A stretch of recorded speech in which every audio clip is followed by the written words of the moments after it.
ఆంధ్రప్రదేశ్లోని ప్రధాన పర్యాటక నగరంగా పేరుగాంచిన విశాఖపట్నం ప్రతి సంవత్సరం లక్షలాది మంది సందర్శకులను ఆకర్షిస్తుంది. ఆర్కే బీచ్ నుంచి భీమిలి బీచ్ వరకు విస్తరించిన బీచ్ రోడ్ పర్యాటకులకు విశేష అనుభూతిని అందిస్తుంది. ఈ మార్గంలో ఉన్న తెన్నేటి పార్క్ సహజ సౌందర్యంతో పాటు ప్రశాంత వాతావరణం వల్ల ప్రముఖ టూరిస్ట్ స్పాట్ గా నిలిచింది. అయితే ఈ పార్క్ లో నిర్మించిన ఓపెన్ థియేటర్ ప్రస్తుతం నిర్లక్ష్యానికి గురై తన మహత్తును కోల్పోతోంది. సుమారు 2 దశాబ్దాల క్రితం నిర్మించిన ఈ థియేటర్ ఒకప్పుడు సామాజిక అవగాహన కార్యక్రమాలు, ప్రకటనలు, ట్రాఫిక్ సేఫ్టీ సందేశాలు, అలాగే విఎంఆర్డీఏ సంబంధిత సమాచారాన్ని ప్రసారం చేసే వేదికగా ఉపయోగించేవారు. సాయంత్రం సమయాల్లో ఇక్కడ ప్రదర్శనలు, ప్రజా కార్యక్రమాలు నిర్వహించబడేవి. దీనివల్ల సందర్శకులకు అదనపు ఆకర్షణగా మారింది.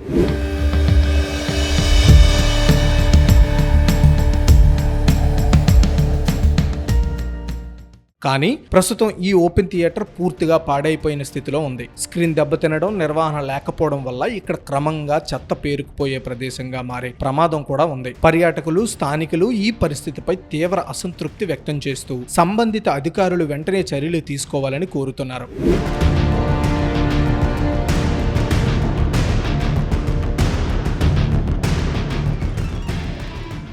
విశాఖపట్నం స్మార్ట్ సిటీగా అభివృద్ధి చెందుతున్న ఈ సమయంలో ఇలాంటి ముఖ్యమైన ప్రదేశాలు నిర్లక్ష్యానికి గురవడం పర్యాటక రంగంపై ప్రతికూల ప్రభావం చూపే అవకాశం ఉంది. ఓపెన్ థియేటర్ను ఆధునిక సాంకేతికతతో పునర్నిర్మించి డిజిటల్ స్క్రీన్లు ఏర్పాటు చేసి సాంస్కృతిక కార్యక్రమాలు నిర్వహించేలా అభివృద్ధి చేస్తే ఇది మరింత ఆకర్షణీయంగా మారుతుంది. అలాగే క్రికెట్ మ్యాచ్లను లైవ్ స్ట్రీమింగ్ ద్వారా ప్రసారం చేస్తూ బీచ్ ప్రాంతంతో అనుసంధానం చేస్తే ప్రజలకు విశ్రాంతి, వినోదం అందించే ప్రత్యేక కేంద్రంగా రూపాంతరం చెందుతుంది. దీనిపై సంబంధిత అధికారులు ప్రత్యేక దృష్టి సారించి ఈ ప్రాజెక్టును మరింత అభివృద్ధి చేయాలని ప్రజలు ఆకాంక్షిస్తున్నారు. తెన్నేటి పార్క్లోని ఓపెన్ థియేటర్ పునరుద్ధరణ కేవలం ఒక నిర్మాణాన్ని కాపాడడం మాత్రమే కాదు, విశాఖపట్నం పర్యాటక ప్రతిష్టను మరింత బలపరిచే అవకాశం కూడా ఉంది.